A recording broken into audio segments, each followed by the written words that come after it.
Hey Linux and Mac OS admins and developers, Jack Wallen here to help you make tech work. Have you ever needed to compare the contents of local and remote files without having to copy the remote file to the local machine and then run the diff command on both? Sure, it's not exactly a challenging task, but it's not exactly the most efficient way to compare those files.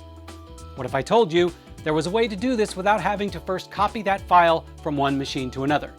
This ensures you don't always have to first copy a fresh version of the file to get the most up-to-date content. How do we do this?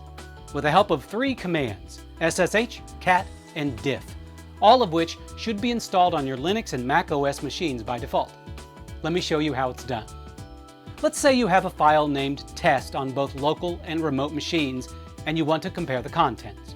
To do this, open a terminal window on one machine and enter the command SSH user at host cat /path to file pipe diff /path to file space dash.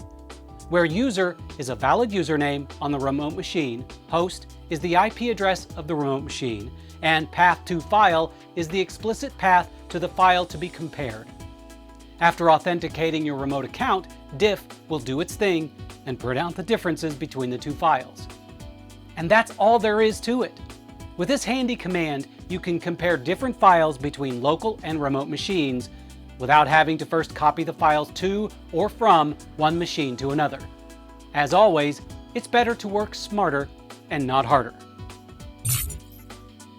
If you want to learn more in the ways of everything tech, be sure to subscribe to our TechRepublic YouTube channel and watch more how-to videos at How to Make Tech Work.